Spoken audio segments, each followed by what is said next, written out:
Um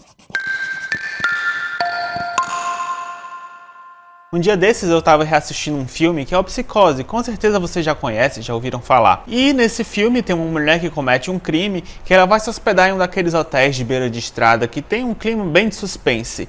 E é nesse clima de suspense que inicia aqui o livro que a gente vai falar hoje, que é A Maçã do Escuro, da Clarice Lispector. Coincidentemente, nesse livro, o nosso protagonista também cometeu um crime e ele está hospedado num hotel nesse estilo. O nome dele é Martin, mas a gente não sabe qual foi o crime que ele cometeu. Dá para perceber que ele está bem angustiado, ele está se culpando bastante e parece que ele está muito desconfiado. Ele acredita que as pessoas que trabalham naquele hotel, que é muito parecido com o de Psicose, tem poucas pessoas trabalhando, estão desconfiando que ele é uma pessoa estranha que provavelmente vão entregá-lo à polícia. Então ele decide fugir daquele hotel e ir para o meio do mato. Para começar, eu fiquei bem espantado com o início desse livro, porque eu percebi que o protagonista da história ele é um homem.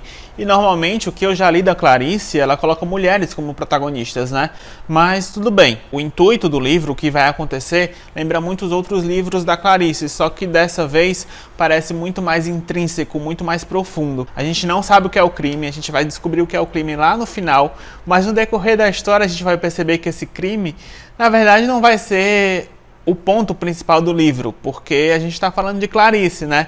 Então a história que parece tão linear assim vai se tornar algo muito mais aprofundado e muito mais voltado para o existencialismo. Então, na verdade, o que é importante na história não é o que acontece no início, nem a descoberta desse crime que vai ser no final, mas o que acontece no meio da história e o que o personagem vivencia na história. O que dá para perceber é que o Martin ele está numa crise. Quando ele foge, como eu falei, ele vai para o meio do mato e ele parece que ele quer deixar de ser humano. Ele colocou na cabeça dele que ele não quer ser mais um ser humano, ele quer ser um nada. Parece que ele brigou com o universo e ele não quer ser mais uma pessoa. Mas ao mesmo tempo ele não tem vontade de se matar, ele só não quer existir. E eu acho que a fuga dele da comunidade, da sociedade, é uma forma dele sumir, né? De deixar de existir. Eu acho que não parece muito uma depressão, eu acho que é mais uma crise existencial mesmo. No meio desse mato, né? Ele está caminhando à noite, parece que ele fica vários dias caminhando no meio desse mato. E da mesma forma que ele não quer falar, porque falar traz uma humanidade, da mesma forma que ele não quer pensar, porque pensar também traz uma humanidade, chega um momento que ele não consegue resistir e ele acaba pensando.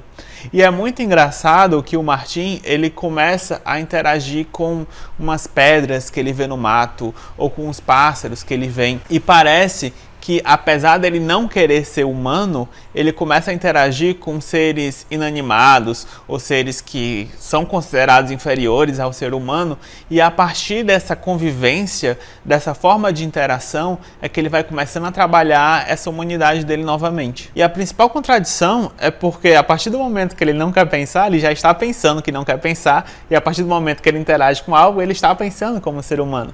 E esse livro, ele é dividido em 3 partes, né? São 27 capítulos, mas são divididos em 3 partes principais. Essa primeira parte, que ele renega o mundo, né? Que ele está de mal com a vida, é como se faz um homem. Tudo isso que eu contei até agora é a primeira parte do livro, que se chama Como se faz um homem. E ela vai terminar quando o Martin, já com fome, né? Após ter interagido um pouco com a natureza, fez com que ele tomasse coragem, encontrasse uma fazenda que tinha ali perto e chegasse para procurar um abrigo, um local para dormir, para comer, em troca de trabalho. E é lá que ele conhece as outras personagens principais desse livro, que é a Vitória e a Ermelinda. Essas duas mulheres são primas. A Vitória parece ser mais velha e ela é a dona da fazenda, né? Ela governa tudo ali e ela tem um pulso forte. Já a Ermelinda ela é uma personagem mais doce, que é mais sensível, ela já sofre um pouco nas mãos da Vitória, que é a prima dela. E ela é aquele tipo de personagem que tem sempre uma vontade de agir, mas acaba não agindo por algum medo que ela possui. Quando o Martin conhece elas, a Vitória, por ter essa personalidade, ela vai estar sempre desconfiando das intenções dele, acha muito estranho um homem aparecer do nada, e um homem com talentos, ele diz para ela que ele é um engenheiro, mas está lá procurando abrigo. Ela fica muito desconfiada, mas ao mesmo tempo que ela não quer aceitar ele na fazenda, algo dentro dela faz com que ela acabe aceitando a presença dele, mas como ela não quer dar o braço a torcer, ela passa muitos trabalhos pesados para ele, trabalhos de carpinteiro, trabalhos de cuidar dos animais, mas o Martin consegue lidar até bem com essa tarefa, né? E essa relação que eles possuem da Vitória pro Martin é uma relação muito de submissão. Então é como se ele estivesse lá fazendo alguma tarefa e se a Vitória desse na cabeça dela de mandar ele interromper aquilo e fazer outra coisa, ele acabaria fazendo por ser tão submisso a ela.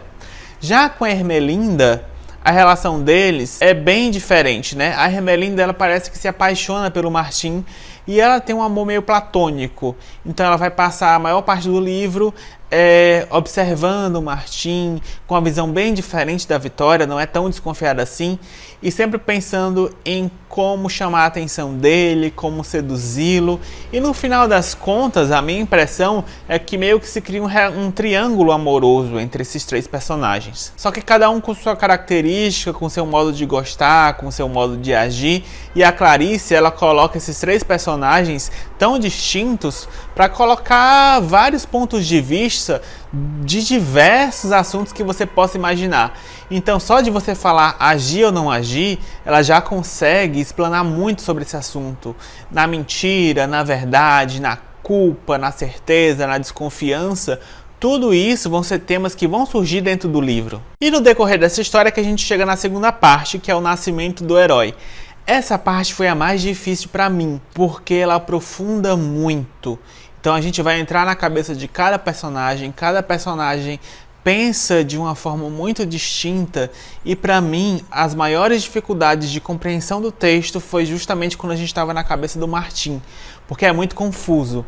Parece que eu estava lendo assim a transcrição de um paciente psiquiátrico, de tão confuso que é o fluxo de pensamento dele. Eu já li outros livros com fluxo de pensamento, como os livros do Hermann Hesse, feito O Lobo da Estepe. Também já li O Sonho e a Fúria, do William Faulkner, mas eu não sei se é um talento da Clarice ou é porque ela não se importa do texto se tornar tão incompreensível, que a leitura do fluxo de pensamento de Clarice é muito mais difícil do que desses autores que eu falei. Já quando a gente entra no fluxo de pensamento da Ermelinda e da Vitória, eu achei muito mais fácil, né? Parece que os problemas que elas sentem, não sei se eu posso dizer que são mais fáceis de compreender do que o do Martin, mas eu achei o fluxo de pensamento delas mais fácil de digerir do que os dele. Mas eu acredito também que todo esse tumulto que está acontecendo na vida do Martin, né, de ter fugido depois de cometer um crime, ter falado com pedras e seres inanimados e com animais, aí se meteu numa fazenda, tá trabalhando para a Vitória, que é uma mulher que vive passando tarefas, dentro dessa espécie de triângulo amoroso, realmente não dá muito bem para compreender, né? O que acontece de bem interessante nessa segunda parte do livro é que o Martin, ele ainda está nessa recusa de querer ser humano, né? Então ele quer apenas trabalhar. Acho que por isso que ele é tão submisso à Vitória, né? Ele é como uma forma de se castigar, né? Eu cometi um crime, então eu vou trabalhar, vou fazer tudo o que essa mulher quer. Mas, ao mesmo tempo, ele tenta de toda forma não interagir com elas. Cada uma tenta puxar dele alguma coisa, de alguma forma, da história dele, mas ele se mantém sempre fechado, né? Ele continua introspectivo e pensando muito sobre o que ele é, para que ele está existindo. E uma forma dele fugir dessa interação com os outros seres humanos é ficando mais próximo dos animais. Então ele vai interagir muito com as vacas, com as plantas. Chega a ser muito confuso, porque tem uma parte que ele se sente mais planta do que humano, mais animal do que um animal ser humano. E a Clarice vai usar muito de coisas feito a luz, a música, o cheiro, todas essas coisas abstratas para mostrar o sentimento dele. E para quem é um leitor mais pegado no concreto, é muito difícil compreender essas partes. Então vai ter uma parte que vocês podem não compreender nada, assim, uma confusão, e de repente vocês vão pegar um pensamento dele que é já muito claro, que é muito bonito até. Então eu acho que vai depender muito da época que você está lendo esse livro, do seu nível de leitura e de como você é como pessoa, né? Se você é mais sensível às coisas abstratas ou se você é uma pessoa mais concreta também. E quando eu falei que a Clarice não se importa tanto com o que você vai achar do texto, é justamente isso. Ela quer mostrar como é que aquele personagem está vivendo, como é que ele está lidando com os sentimentos dele, que é daquela forma confusa. Então o que você pode tirar de concreto desse pensamento confuso do Martin é justamente que ele está confuso. Então esse é um texto que é para você sentir e não entender. Para mim essa parte da história foi muito cansativa. Dos livros que eu conheço, esse é o maior da Clarice e é muito descritivo. Ele é muito mais profundo do que os anteriores que eu já tinha apresentado aqui no canal. Então tinha partes que realmente eu não estava entendendo quase nada e a impressão que eu tinha que eu estava lendo por ler, e tinha outras partes que eu já conseguia me conectar mais. Então a leitura dele acabou sendo cansativa diversas vezes. E eu parei a leitura desse livro também diversas vezes. Teve época que eu parei numa parte, demorei meses para voltar a ler o livro, eu voltei desde o início. E realmente foi um livro bem cansativo, principalmente essa segunda parte. Já a terceira parte, ela se chama A Maçã no Escuro, que é o título do livro, que faz muito referência ao Gênesis da Bíblia. A maçã, ela significa o conhecimento, é o fruto proibido, mas que te traz o conhecimento.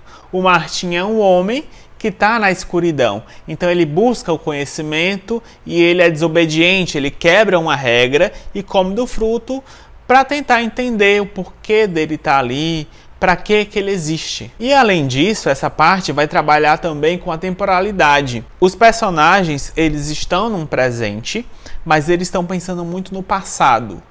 Todos os três personagens estão pensando muito no passado e eles também pensam muito no futuro. Alguns deles vão ter medo do futuro, do que pode acontecer no futuro decorrente do passado, e vão ter outros que vão ter mais esperança nesse futuro. Eu não vou dizer quem vai ter esperança, quem cometeu algo no passado, porque isso aí já é muito spoiler e eu quero que vocês leiam o livro também. Mas essa terceira parte já é bem mais digerível, porque como você já passou pela primeira, que é mais tranquila, a segunda, que é muito densa, na terceira você já vai ter lendo bem mais tranquilo, vai dar tudo certo. Mas sinceramente, nessa terceira parte a gente já não quer mais nem saber o que é que ele cometeu de crime, se ele é culpado, se ele não é culpado. A gente não quer mais saber disso, porque já foi tanto tema debatido e temas tão existencialistas voltados para o interior do ser, que a gente não quer mais saber de nada da história, a gente quer saber do que eles estão sentindo. Esse vídeo faz parte do Desvendando Clarice, que foi um projeto da Varatatá que ela fez em 2019. Então assim, estou muito atrasado para vocês verem a ressaca que eu tive com esse livro, mas finalmente consegui terminar a história, então já posso subir o troféuzinho da vitória. E o próximo livro também vai ser assim pesado, que vai ser A Paixão Segundo GH, que eu já iniciei a leitura na época aí, mas eu ainda acredito, pelo que eu me lembro, que A Maçã no Escuro foi muito mais profundo e muito mais complexo de ler do que A Paixão Segundo GH. Mas eu vou confirmar isso no próximo vídeo do Desvendando Clarice. Uma coisa que eu percebi também é que esse livro é muito pouco comentado na internet. Vocês já conheciam A Maçã no Escuro? Ou vocês já leram esse livro? Vocês têm interesse em ler? Comenta aí vocês se vocês já leram esse livro ou se vocês já conheciam, as impressões de vocês. Ei, não se esqueçam também de se inscrever no canal, porque a maioria das nossas visualizações são de pessoas não inscritas. Então ajude nosso canal, se inscreva aí nele para vocês receberem também as notificações dos próximos vídeos que saírem da gente, tá bom? Então é isso, pessoal, um beijão e tchau, tchau!